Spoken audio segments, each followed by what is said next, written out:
नमस्कार दोस्तों, आप लोग का हमारे चैनल पे फिर से एक बार स्वागत है। दोस्तों, सबसे पहले आप लोगों से क्षमा प्रार्थी हूँ क्योंकि कुछ टेक्निकल इशू के कारण वीडियो नहीं बना पा रहा था। दोस्तों, अब सब कुछ सही है, आपको वीडियो रेगुलर हमारे चैनल पर मिलते रहेगी।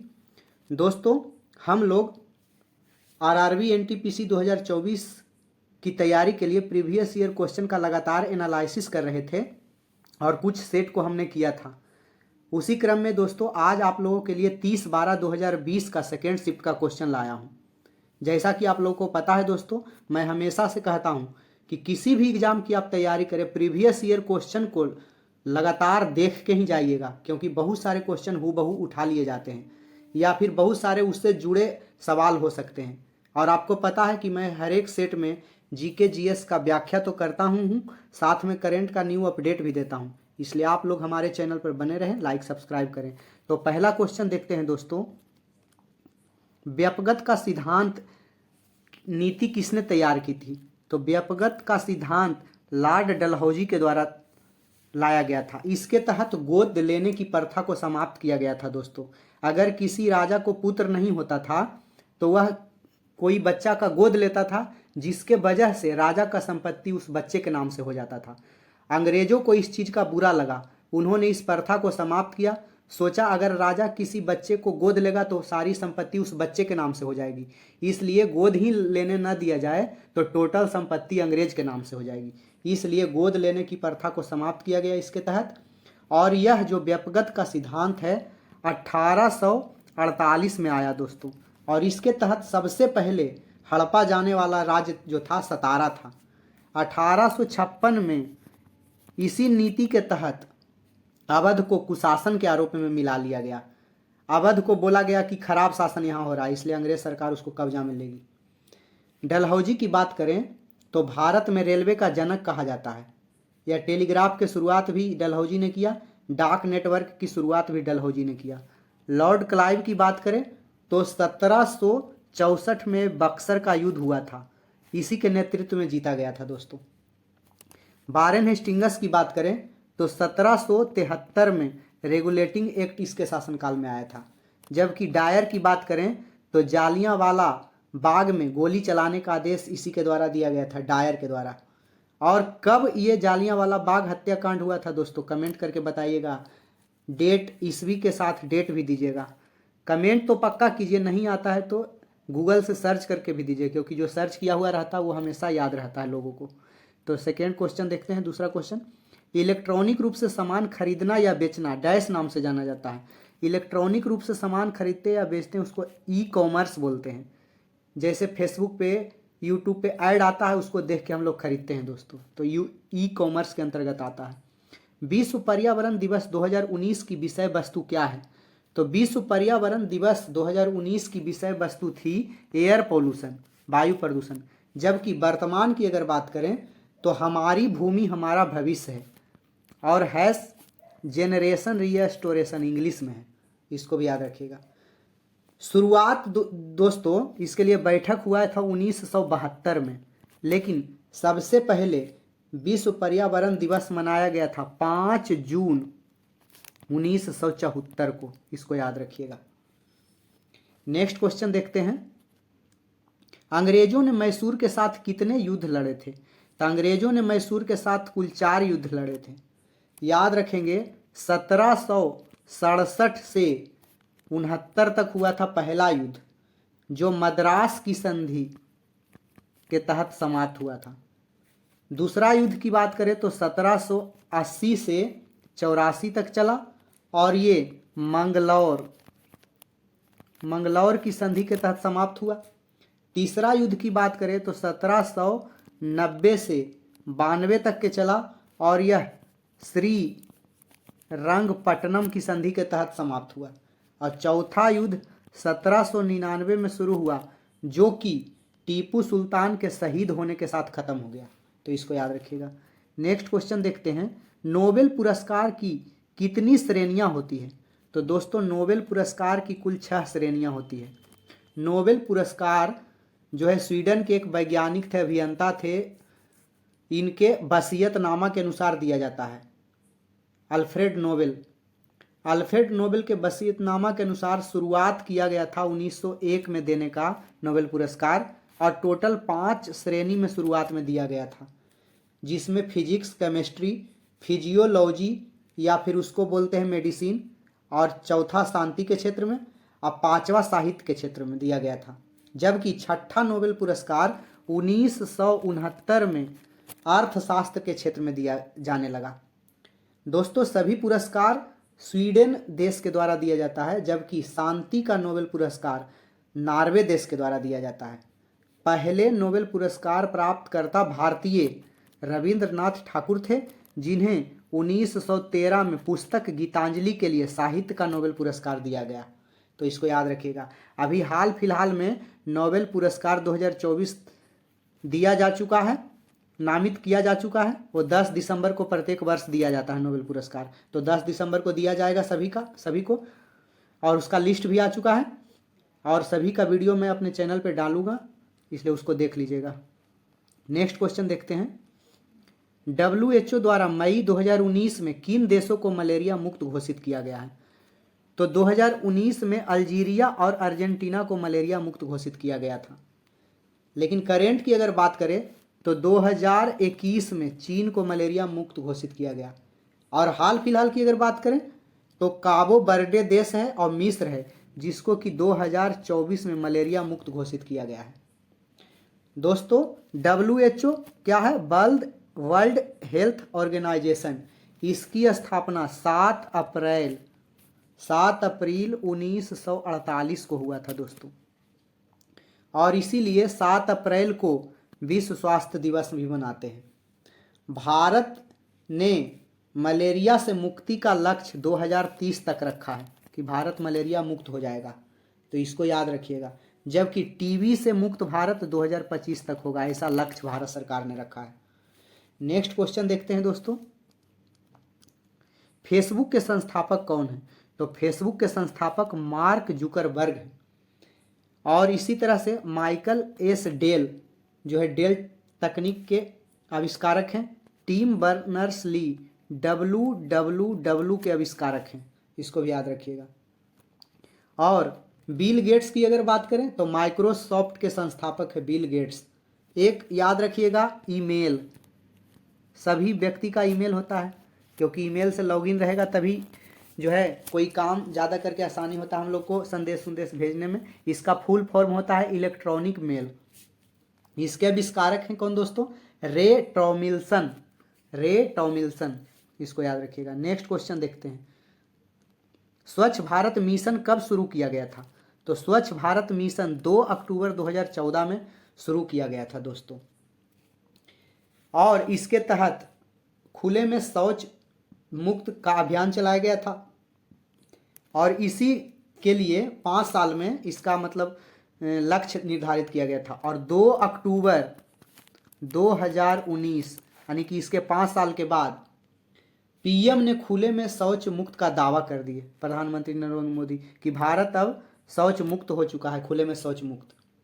जबकि NSSO संस्था के अनुसार खुले भारतीय लोग, पुरुष की अगर बात करें भारतीय लोगों में तो 94.7% पुरुष शौचालय का इस्तेमाल करते हैं, जबकि 95.7% महिलाएं शौचालय का इस्तेमाल करती है। यह किसका रिपोर्ट है? NSSO के द्वारा। नेक्स्ट क्वेश्चन देखते हैं। दहेज प्रतिषेध अधिनियम कब लागू किया गया था? तो दहेज प्रतिषेध अधिनियम 1961 में लागू किया गया था। यह एक जो है दोस्तों प्रताड़ना के अंतर्गत आता है। भारतीय दंड संहिता की धारा 498A के अंतर्गत यह कानूनन जुर्म है, अपराध है। इसके अंतर्गत 3 साल तक का कैद व्यक्ति को हो सकता है, जेल। जबकि आईपीसी का धारा जो है 406 में भी यह वर्णित है, इसके अंतर्गत भी 3 साल की जेल हो सकती है व्यक्ति को।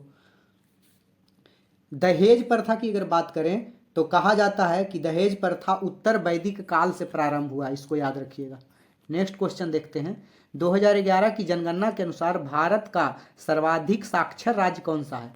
तो 2011 में जो जनगणना हुई थी उसके अनुसार भारत का सर्वाधिक साक्षर राज्य केरल रहा। सबसे पहले जनगणना की बात करें तो 1872 में सर्वप्रथम जनगणना हुई थी लॉर्ड मेयो के शासनकाल में, लोगों का आकलन करने के लिए। जनगणना क्यों किया जाता है? तो लोगों का हर एक बुनियादी सुविधाओं का गणना करने के लिए जनगणना की आवश्यकता होती है।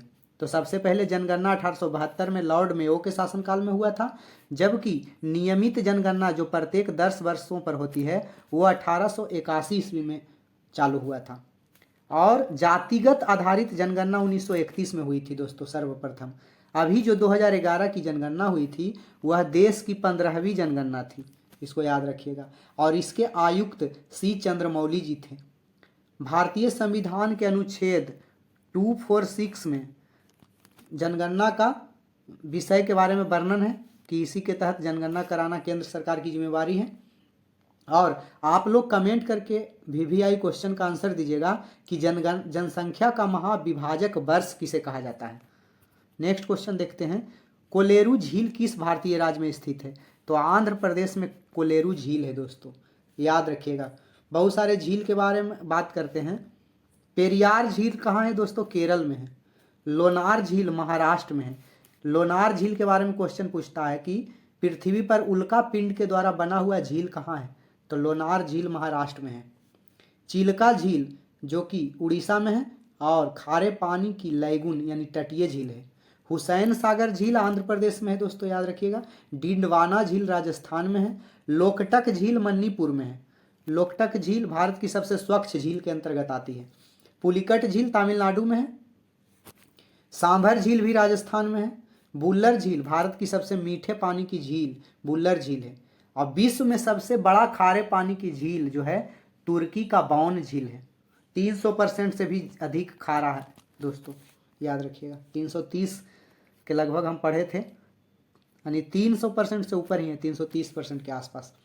नेक्स्ट क्वेश्चन देखते हैं, 1 बिलियन चाक पाउडर के साथ अभिक्रिया करने पर एक गैस का निर्माण करता है जिससे चूने के पानी का रंग दुधिया हो जाता है। उस बिलियन में क्या है? सबसे पहले इस क्वेश्चन को समझिए। कहता है कि जिससे चूने का पानी का रंग दुधिया होता है। चूने का पानी का रंग दुधिया पता है किससे होता है दोस्तों? कार्बन डाइऑक्साइड गैस से। अब समझते हैं इस क्वेश्चन को। 1 बिलियन चाक पाउडर के साथ, चाक पाउडर किसको बोलते हैं? कैल्शियम कार्बोनेट को, CaCO3। CaCO3 में कहता है कि अभिक्रिया करने पर एक गैस का निर्माण बनाता है। उस बिलियन में क्या, यानी उस बिलियन को चाक पाउडर को किसके साथ अभिक्रिया करें कि एक गैस बन जाए? CO2।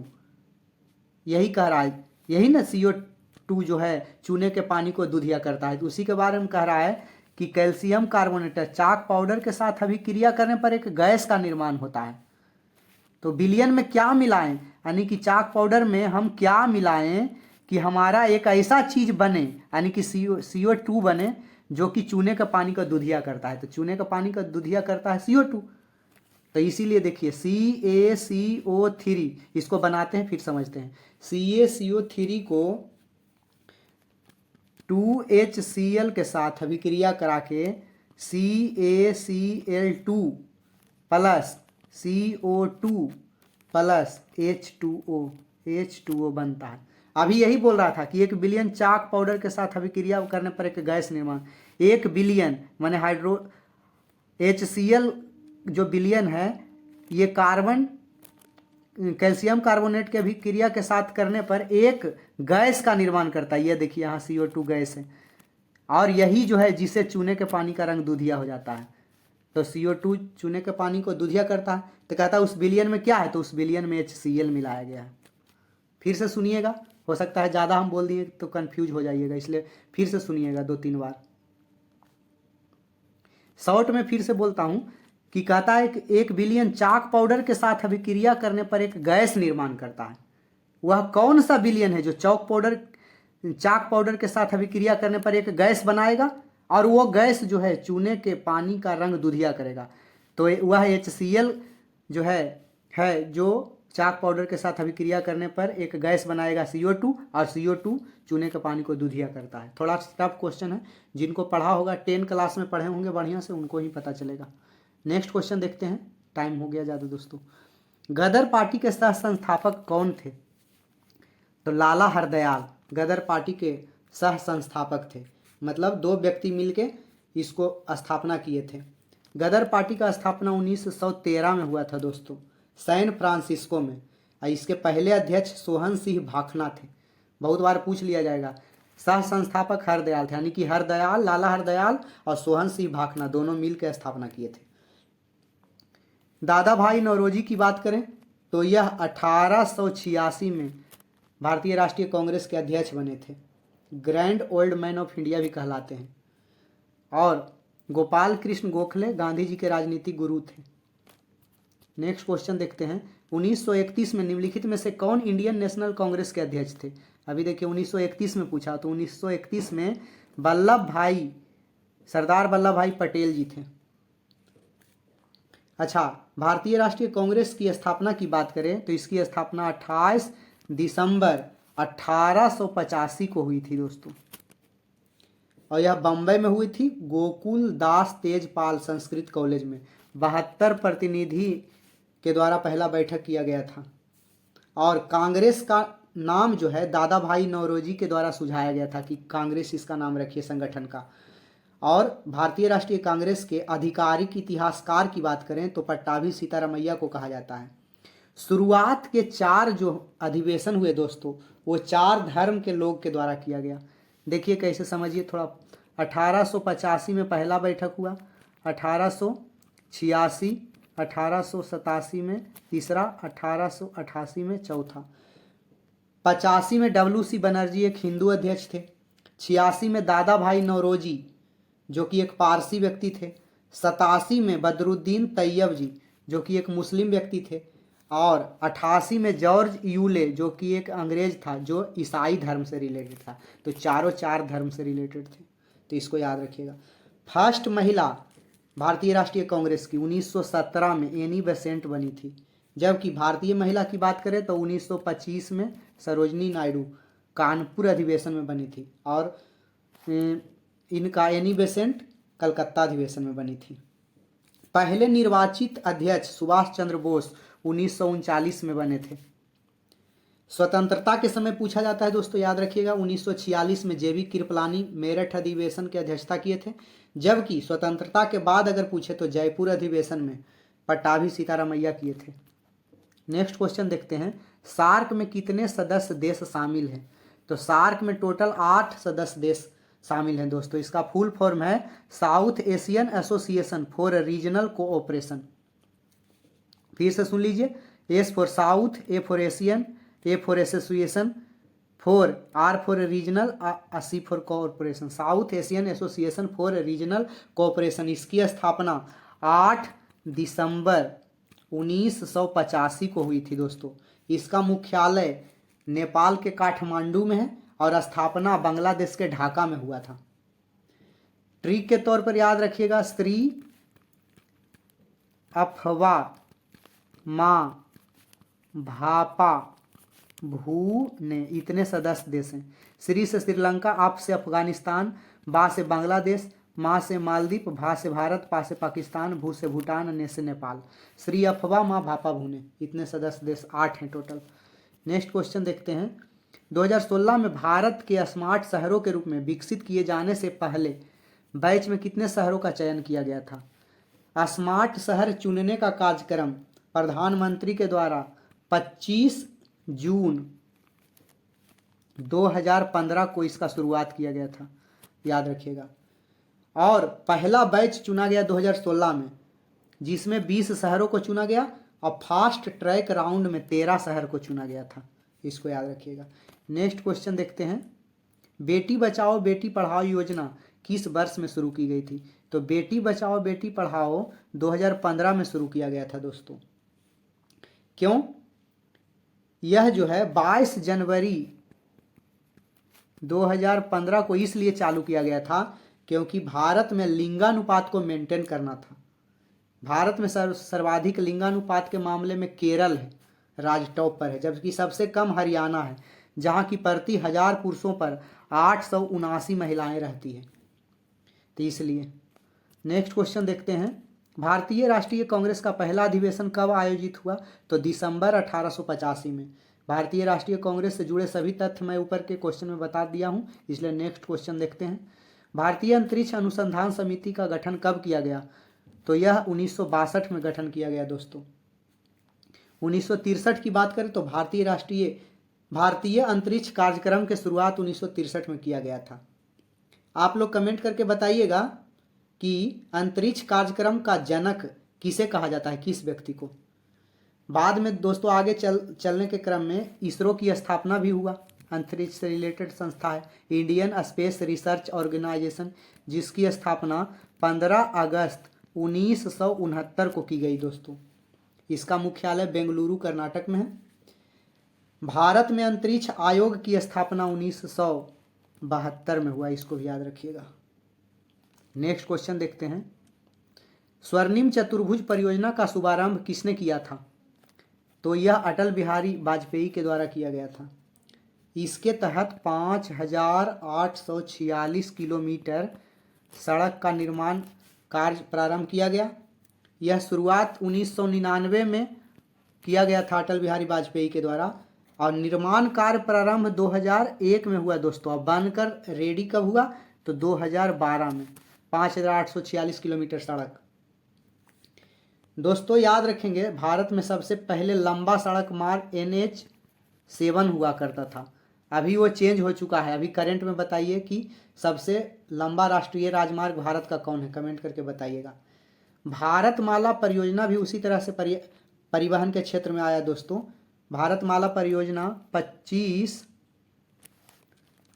याद रखिएगा, 25 अक्टूबर 2017 को भारतमाला परियोजना आया। 25 अक्टूबर 2017। नेक्स्ट क्वेश्चन देखते हैं। R.K. नारायण का पहला उपन्यास इनमें से कौन सा है? तो R.K. नारायण का पहला उपन्यास स्वामी एंड फ्रेंड्स है।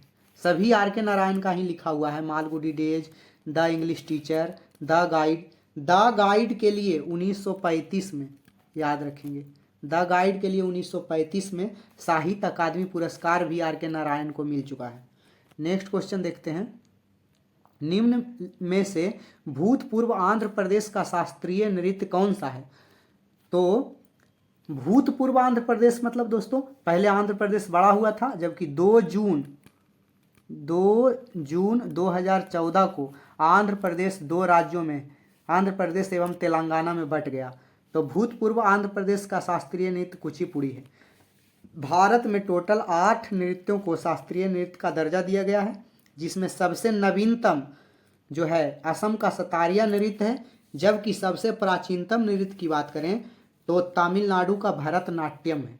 इसको भी याद रखिएगा। कथक उत्तर भारत खास करके यूपी में किया जाता है, कथक कली केरल में किया जाता है, भरतनाट्यम तमिलनाडु में किया जाता है। नेक्स्ट क्वेश्चन देखते हैं। राज्यसभा में कितने सदस्य होते हैं? तो राज्यसभा की कैपेसिटी 250 होती है, लेकिन वर्तमान में 245 सीट पे प्रत्याशी आते हैं, चुनाते हैं। कुछ राष्ट्रपति मनोनीत करते हैं, चुनते हैं, और कुछ इलेक्टेड होके आते हैं, जिसमें 233 जो है भारत के राज्य और यूटी दोनों से चुनकर आते हैं, एवं 12 का राष्ट्रपति के द्वारा मनोनीत किया जाता है। अनुच्छेद 80 में दोस्तों राज्यसभा के गठन की बात की गई है, और राज्यसभा का गठन 1952 में हुआ था भारत में।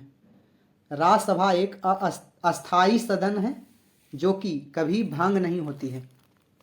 यानी कि दोस्तों राज्यसभा एक अस्थाई निकाय है और इसको भंग नहीं कर सकते हैं। इसके जो सदस्य होते हैं 1/3 सदस्य प्रत्येक दूसरे वर्ष सेवानिवृत्त हो जाते हैं, और प्रत्येक सदस्य को 6 वर्ष की अवधि के लिए ही चुना जाता है। तो नेक्स्ट क्वेश्चन देखते हैं। भारत के संविधान के किस भाग में भारत के नागरिकों के मौलिक अधिकार मौजूद हैं? तो भारत के संविधान के भाग 3 में मौलिक अधिकार मौजूद हैं। सभी का भाग का अगर बात करें दोस्तों तो याद रखिएगा कि भाग 1 में अनुच्छेद 1 से 4 तक का वर्णन है और संघ और उसके क्षेत्र के बारे में यह बताता है। भाग 2 के बारे में बात करें तो अनुच्छेद 5 से 11 इसमें भारत के लोगों के नागरिकता के बारे में बताता है। और भाग 3 12 से 35 अनुच्छेद है और मौलिक अधिकार के बारे में बताता है। और भाग 4 राज्य के नीति निर्देशक तत्व के बारे में बताता है, जो कि अनुच्छेद 36 से 51 तक का वर्णन है इसमें, तो इसको याद रखिएगा। नेक्स्ट क्वेश्चन देखते हैं, मीथेन का प्रतीक क्या है? मीथेन का प्रतीक CH4 है दोस्तों। मीथेन को मार्स गैस भी बोलते हैं।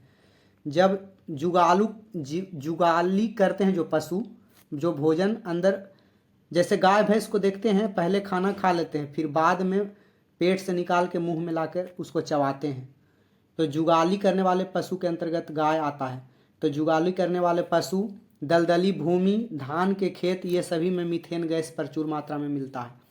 कोयले के खदान में भी विस्फोट मीथेन गैस से ही किया जाता है। मीथेन गैस जो है, मीथेन एल्केन का पहला यौगिक है। एल्केन का सामान्य सूत्र CnH2n+2 होता है। ये एल्केन का है। एल्कीन का CnH2n, एक एल्काइन होता है जिसका सामान्य सूत्र CnH2n-2 होता है, तो इसको याद रखिएगा। नेक्स्ट क्वेश्चन देखते हैं, कंप्यूटर फील्ड में OLE का विस्तार क्या है? तो OLE का विस्तार ऑब्जेक्ट लिंकिंग एंड एम्बेडिंग होता है।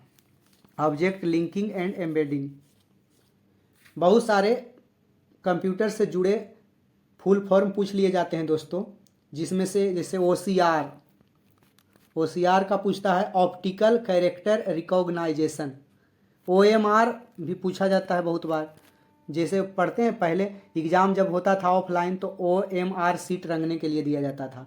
OMR मतलब होता है ऑप्टिकल मार्क रीडर, तो इसको याद रखिएगा। बाकी तो बहुत सारे कंप्यूटर से जुड़े सभी सेट में करा ही दिया हूँ बहुत सारे फुल फॉर्म। सेवा क्षेत्र किसी अर्थव्यवस्था के डैश का एक हिस्सा है? तो सेवा क्षेत्र तृतीयक क्षेत्र का हिस्सा है। दोस्तों, अर्थव्यवस्था के क्षेत्र को 3 भाग में मोटा मोटी बांटते हैं, जिसमें पहला क्षेत्र प्राथमिक क्षेत्र के अंतर्गत कृषि, पशुपालन, वन, मत्स्य पालन, खनन क्षेत्र, ये सब, यानी कि कृषि एवं कृषि से जुड़े, प्रत्यक्ष रूप से जो कृषि से जुड़े हैं वो सभी प्राथमिक क्षेत्र के अंतर्गत आते हैं। जबकि द्वितीयक क्षेत्र के अंतर्गत उद्योग और विनिर्माण क्षेत्र आते हैं, और तृतीयक क्षेत्र के अंतर्गत शिक्षा, संचार, सेवा, ये सब आते हैं। प्राथमिक क्षेत्र का योगदान अगर जिस देश में ज़्यादा है तो उसे अल्प विकसित कहा जाता है, और तृतीयक क्षेत्र का योगदान ज़्यादा है तो उसे विकसित देश कहा जाता है। नेक्स्ट क्वेश्चन देखते हैं, बल की SI इकाई क्या है? तो बल का मात्रक न्यूटन है दोस्तों। याद रखेंगे, मूल मात्रकों की संख्या 7 होती है दोस्तों, जिसमें लंबाई का मात्रक मीटर होता है, द्रव्यमान का किलोग्राम होता है, समय का सेकेंड होता है, विद्युत धारा का एम्पियर होता है, तापमान का केल्विन होता है, पदार्थ की मात्रा का मोल होता है, और ज्योति तीव्रता की मात्रा कैंडेला होता है, तो इसको याद रखिए। दाब का मात्रक पास्कल भी होता है दोस्तों, इसको याद रखिएगा। बाकी सभी व्युत्पन्न मात्रक होते हैं, जिन्हें मूल मात्रकों से उत्पन्न किया जाता है, उसे व्युत्पन्न मात्रक कहते हैं। केल्विन पैमाने पर पानी का हिमांक क्या है, माने जमने वाला? तो 273.15 केल्विन। अभी देखिए, इसका सूत्र एक होता है दोस्तों, किसी से किसी में पूछ दे ट्रांसफ़र करने का कि मानव शरीर का टेम्परेचर कितना होता है, चाहे इतना डिग्री को इतना फ़ारेनहाइट में बदलिए, इसके लिए सूत्र होता है C/5 बराबर F-32/9 बराबर K-273/5। ये सूत्र को याद रखिएगा। एक और होता है R/4, ये रोमर पैमाना के लिए R। अगर ये सेंटीग्रेड में दिया रहे और फ़ारेनहाइट में पूछे, एग्जाम्पल के लिए बहुत फेमस क्वेश्चन VVI लेते हैं, हमारे शरीर का नॉर्मल टेम्परेचर 37 डिग्री होता है दोस्तों, तब फ़ारेनहाइट में कितना होगा? तो सेंटीग्रेड को फ़ारेनहाइट के साथ संबंध करना है, तो ये दोनों का सूत्र लेंगे। अगर सेंटीग्रेड को केल्विन में पूछता है तो C/5 बराबर K-273/5 लेते। अब देखिए इसको एग्जाम्पल के लिए, 37 डिग्री सेल्सियस हमारे शरीर का टेम्परेचर होता है, उसको फ़ारेनहाइट में कितना आता है? तो C/5 बराबर F माइनस 32 फ़ारेनहाइट में कितना आता है बटा 9। इस पे बैठाइए, C की जगह 37 दीजिए बटा 5 कीजिए बराबर F माइनस 32 बटा 9। इसको सोल्व करने पर आएगा दोस्तों 98.6, जो कि बिल्कुल सत्य है। इतना अगर पूछ देगा कि हमारे शरीर का टेम्परेचर सेल्सियस में कितना है तो 37 डिग्री सेल्सियस है, जबकि फ़ारेनहाइट में पूछेगा तो 98.6 डिग्री फ़ारेनहाइट होता है, याद रखेंगे। ये रोमर का है। अगर पूछ देगा 37 डिग्री, इसको एग्जाम्पल के लिए देखिए C/5 बराबर R/4 था, कहता है 37 डिग्री सेल्सियस कितना रोमर के बराबर होगा, तो 37/5 बराबर R/4। तो इसको R बराबर क्या हो जाएगा, 37 के साथ 4 गुना होगा भाग 5, मतलब 37 गुना 4/5 रोमर में इतना हो जाएगा। 37 डिग्री सेल्सियस बराबर इतना रोमर। नेक्स्ट क्वेश्चन देखते हैं दोस्तों। टाइम थोड़ा लगता है लेकिन क्वेश्चन आराम से बताता हूँ, समझने वाला बताता हूँ। तो आपको निर्णय करना है कि कहाँ समझना है कि क्वेश्चन भगा भगा के पार करे, उसका वीडियो देखना है। बढ़िया से समझ के चलिए। जो भी डिस्क्रिप्शन से बताते हैं कोई भी टीचर, अगर ढंग से बता रहे हैं तो टाइम लगे कोई दिक्कत नहीं दोस्तों, लेकिन समझते हुए चलना है। ताजमहल परिसर का निर्माण लगभग कब शुरू किया गया था? तो ताजमहल परिसर का निर्माण 1632 ईस्वी के आसपास शुरू हुआ था, और कहा जाता है इसको बनाने में 20 से 22 साल लगे थे। यानी कि 1632 में शुरू हुआ और 1652-53 में बन के ताजमहल तैयार हुआ दोस्तों। शाहजहां के द्वारा बनाया गया, जिसको कि खुर्रम बोलते थे। वो अपने बेगम के याद में, अर्जुमंद बानो बेगम, जिसको कि वो उपाधि दिया था मुमताज महल का, उसी के यादगार में बनाया था। ताजमहल का मुख्य वास्तुकार यानी डिजाइनकार के बारे में बात करें तो अहमद लाहौरी थे, और कारीगर की बात करें तो ईसा खान, इसका याद रखिएगा। ताजमहल आगरा में है और 1983 में इसको यूनेस्को के विश्व धरोहर स्थल में इसे शामिल किया गया, याद रखिएगा 1983 में। नेक्स्ट क्वेश्चन देखते हैं। भारत का पहला उपग्रह आर्यभट्ट अंतरिक्ष यान कब प्रक्षेपित किया गया? तो भारत का पहला उपग्रह आर्यभट्ट 19 अप्रैल 1975 को प्रक्षेपित किया गया। भारत का पहला परमाणु रिएक्टर की अगर बात करें तो 1956 में बना, याद रखिएगा। ये ट्रॉम्बे में बार्क में BARC मतलब भाभा एटॉमिक रिसर्च सेंटर, जो यूके के हेल्प से बना था। अगर पूछे भारत का पहला फास्ट ब्रीडर न्यूट्रॉन रिएक्टर का नाम क्या है, तो कामिनी। अभी वर्तमान में याद रखिएगा इस साल लॉन्च कौन कौन हुआ। XP सैट मतलब XP सैटेलाइट, सैट से सैटेलाइट मिशन, ये 1 जनवरी 2024 में स्टार्ट हुआ, 1 जनवरी को। अच्छा, EOS 8 16 अगस्त 2024 को अभी हाल फिलहाल में लॉन्च किया गया। EOS मतलब क्या होता है दोस्तों, अर्थ ऑब्जर्वरी सैटेलाइट, मतलब पृथ्वी अवलोकन उपग्रह इसको बोलते हैं। ये 8 नंबर का, इसको कब लॉन्च किया गया तो याद रखेंगे 16 अगस्त। ऑब्जर्वेरी, इंग्लिश थोड़ा बोलने में दिक्कत हो जाता है दोस्तों, क्योंकि हिंदी का स्टूडेंट रहा हूँ। तो 16 अगस्त 2024 को लॉन्च किया गया EOS 8, याद रखेंगे। किससे लॉन्च किया गया? SSLV D3 के द्वारा, SSLV small satellite launch vehicle के द्वारा। नेक्स्ट क्वेश्चन देखते हैं। निम्नलिखित में से किस राज्य ने महिला उन्मुखी समुदाय आधारित गरीबी उन्मूलन कार्यक्रम कुटुंबाश्री को लागू किया है? तो यह केरल के द्वारा लागू किया गया। अब याद रखेंगे तमिलनाडु के द्वारा कलैगनार महिला पात्रता योजना भी हाल फिलहाल में लॉन्च किया गया था, जिसमें हर एक महिला को 1000 रुपया प्रति महीना दिया जाएगा। आंध्र प्रदेश के द्वारा जगन्ना अम्मा बॉडी योजना, YSR मत्स्यकारा भरोसा योजना, इसमें मछुआरा का हेल्प किया जाना है इसके तहत। नेक्स्ट क्वेश्चन देखते हैं। लक्षद्वीप समूह और अंडमान निकोबार द्वीप समूह के समुद्र तट सहित भारत की समुद्र तट की लगभग कुल लंबाई क्या है? यानी कि क्वेश्चन में कह रहा है कि भारत का जितना क्षेत्र है सभी का समुद्री सीमा टोटल कितना है। तो भारत का पूरा समुद्री सीमा दोस्तों याद रखेंगे 7516.6 किलोमीटर। इसी को लगभग पूरा करके लिया गया 7517 किलोमीटर। भारत के 9 राज्य जो है दोस्तों समुद्री सीमा से लगते हैं। जैसे मैप देखते हैं भारत का इस तरह से नीचे में दक्षिण भारत में, तो यहाँ से आज समुद्री सीमा कौन कौन लगाते हैं? तटीय सीमा से लगे हुए, तट से लगे 9 राज्य कौन है? पश्चिम बंगाल 1, उड़ीसा 2, तमिलनाडु 3, केरल 4, कर्नाटक 5, गोवा 6, महाराष्ट्र 7 और गुजरात 8 और एक छूट गया कौन? केरल, कर्नाटक। फिर से देखते हैं दोस्तों,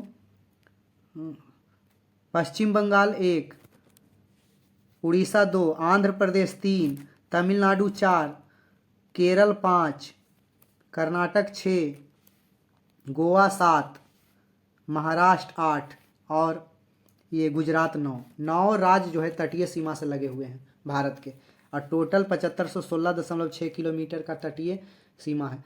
स्थलीय सीमा की बात करें तो 15,106.7 किलोमीटर है दोस्तों भारत का स्थलीय सीमा। मुख्य भूमि का तटीय सीमा जो 9 राज्य है दोस्तों, इसका खाली बात करें कि ये 9 राज्य कितना किलोमीटर का तट सीमा बनाता है, तो 6100 किलोमीटर का, याद रखिएगा। भारत का लंबाई उत्तर से दक्षिण दोस्तों 3214 किलोमीटर है, जबकि पूरब से पश्चिम 2933 किलोमीटर है, याद रखिएगा। अब भारत का कुल क्षेत्रफल 32,87,263 वर्ग किलोमीटर है। नेक्स्ट क्वेश्चन देखते हैं, कोशिका की खोज किसने की थी? तो कोशिका की खोज रॉबर्ट हुक के द्वारा की गई। कोशिका क्या है? तो जीवन की सबसे छोटी रचनात्मक एवं क्रियात्मक इकाई को कोशिका कहा जाता है। कोशिका विज्ञान का अध्ययन साइटोलॉजी कहलाता है। सबसे लंबी कोशिका तंत्रिका तंत्र की कोशिका है दोस्तों। शरीर में सबसे बड़ी कोशिका अंडाणु है, जबकि शरीर में सबसे छोटी कोशिका शुक्राणु है। अगर पूछ लिया जाए कि सबसे बड़ी कोशिका किसकी होती है, तो शुतुरमुर्ग के अंडे की होती है। कोशिका सिद्धांत किसने दिया? तो स्लाइडेन एवं स्वान 2 वैज्ञानिकों ने दिया। सबसे पहले कोशिका की खोज रॉबर्ट हुक के द्वारा 1665 में किया गया था, जबकि सबसे पहले जीवित कोशिका की खोज 1674 में ल्यूवेनहॉक के द्वारा किया गया। नेक्स्ट क्वेश्चन देखते हैं, भारत का सबसे नया नाभिकीय ऊर्जा संयंत्र कौन है? तो कुडनकुलम दोस्तों। और सबसे पहला तो महाराष्ट्र का तारापुर, याद रखिएगा। कैगा कहाँ है? कर्नाटक में, याद रखेंगे। कल्पाक्कम भी तमिलनाडु में है दोस्तों। 2020 में संयुक्त राष्ट्र सुरक्षा परिषद में दुनिया के कितने देशों के पास वीटो शक्ति है? तो 2020 पूछे चाहे आज 2024 पूछे, सुरक्षा परिषद में वीटो शक्ति मात्र 5 ही जो है देश के पास है। यू अरुफाची, याद रखिएगा। यू ट्रिक ऐसे करके हम रटे थे दोस्तों, अरु फाची। यू से यूके, आ से अमेरिका, रू से रूस, फा से फ्रांस और ची से चीन। यही 5 के पास वीटो पावर है दोस्तों। याद रखेंगे कि UNSC United nation security council संयुक्त राष्ट्र सुरक्षा परिषद की स्थापना 1945 में हुई थी। इसमें टोटल 15 देश हैं दोस्तों। 5 अस्थाई, जो कि इसका नाम अभी मैंने बताया, और 10 अस्थाई सदस्य चुने जाते हैं दोस्तों। अस्थाई सदस्यों का कार्यकाल 2 वर्ष का होता है। यूएनओ यूनाइटेड नेशन ऑर्गेनाइजेशन की स्थापना 1945 में हुई थी। अभी टोटल 193 सदस्य देश हैं, और सबसे जो है नया सदस्य देश साउथ सूडान है, दक्षिणी सूडान, जो 2011 में इसका सदस्यता इसको मिला था, बना था। एंटोनियो गुटेरेस इसके महासचिव हैं। नेक्स्ट क्वेश्चन देखते हैं, 2021 में ग्रीष्मकालीन ओलंपिक खेल कहाँ आयोजित किए जाएंगे? तो दोस्तों यह टोक्यो में आयोजित किए जाएंगे। और टोक्यो में आयोजित किए जाएंगे, ये तो पुराना क्वेश्चन है। वर्तमान का भी याद रखेंगे कि 33वां जो हुआ पेरिस ओलंपिक 2024 में पेरिस में हुआ। भारत का रैंक 71वां उसमें था वो दोस्तों। और सबसे फेमस रजत पदक 1 आया, सिल्वर तो नहीं भारत जीत पाया, 1 रजत जीता नीरज चोपड़ा की अगुवाई में। और भाला कितना दूर फेंके थे? 89 जेवलिन थ्रो करते हैं नीरज चोपड़ा, 89.45 मीटर ये फेंके थे। इसको याद रखिएगा, हो सकता है पूछ ले, क्योंकि एकमात्र रजत पदक विजेता हैं। अभी 34वां याद रखिएगा, जो 2028 में 34वां होगा वो लॉस एंजलिस USA में होगा, और 35वां जो होगा वो ब्रिस्बेन ऑस्ट्रेलिया में होगा। वो कब होगा? 2032 में। 4-4 साल पे होता है दोस्तों। नेक्स्ट क्वेश्चन देखते हैं, भारत रत्न का प्रावधान कब पेश किया गया? तो भारत रत्न का प्रावधान 1954 में पेश किया गया, उसी में दिया गया। सर्वप्रथम 3 लोगों को दिया गया। भारत रत्न एवं पद्मश्री श्रेणी का जितना अवार्ड है सभी का स्थापना 1954 में ही हुआ। सबसे पहले CV रमन जी को दिया गया, सर्वपल्ली राधाकृष्णन जी को दिया गया, और चक्रवर्ती राजगोपालचारी, 3 व्यक्तियों को सबसे पहले दिया गया था। याद रखेंगे। भारत रत्न भारत का सर्वोच्च सम्मान है। नेक्स्ट क्वेश्चन देखते हैं, बरगद के पेड़ का वानस्पतिक नाम क्या है? वैज्ञानिक नाम याद रखेंगे, बहुत सारे चीज का पूछ लिया जाता है। इसका फाइकस बेंगलेसिस होता है। कुछ प्रचलित में पूछा जाता है कि जैसे मनुष्य का होमोसेपियंस होता है वैज्ञानिक नाम, मेढक का राना टिग्रीना, बिल्ली का फेलिस डोमेस्टिका, मक्खी का मुस्का डोमेस्टिका, और याद रखिएगा आम का मैंगीफेरा इंडिका, और याद रखिएगा गाय का बोस इंडिकस। ये जो है दोस्तों वैज्ञानिक नाम देने का प्रचलित सिद्धांत, एक वैज्ञानिक थे, वर्गीकी का पिता उन्हें कहा जाता है, कैरोलस लिनियस। तो याद रखिएगा, वर्गीकी का पिता कहा जाता है। और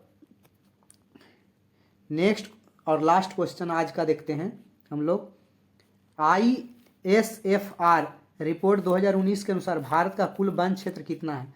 तो भारत का कुल वन क्षेत्र जो है 2019 में रिपोर्ट आया उसके अनुसार 21.67 था। अब इसको तो छोड़ दीजिए, अभी वर्तमान में करेंट वाला याद रखिए, प्रत्येक 2 वर्ष पर ये जारी होता है। तो पर्यावरण और वन मंत्री जो है भूपेंद्र यादव, वो 13 जनवरी, अभी हैं नहीं, उस समय थे, भूपेंद्र यादव जो 13 जनवरी 2022 में 17वां वन रिपोर्ट ये जारी किए थे, जब ये वन मंत्री थे 2022 में। तो उस समय देश में कुल वन या वृक्षावरण देश के 8,09,537 वर्ग किलोमीटर में वन था, और उस समय 21.67 था ना, लेकिन 2022 में जब ये रिपोर्ट आया उसमें 24.62% पर वन था। सर्वाधिक वन भारत में मध्य प्रदेश राज्य में है, जबकि सबसे कम हरियाणा में है।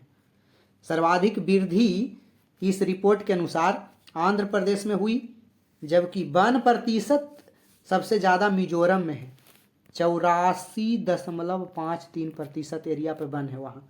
याद रखिएगा। एक सबसे इम्पोर्टेंट और VVI क्वेश्चन पूछता हूँ, किसी भी देश में वहाँ का भौगोलिक स्थिति वातावरण बढ़िया रहे, इसलिए उसके कितने प्रतिशत क्षेत्रों पे वन होना चाहिए? आप लोग कमेंट करके बताइएगा। और आज का सेट यहीं पे समाप्त करते हैं। थोड़ा टाइम लगता है लेकिन समझाना पड़ता है, और उसको समझ के चलिए। तो आज का सेट यहीं पे समाप्त करते हैं। हमारे चैनल पर बने रहने के लिए धन्यवाद।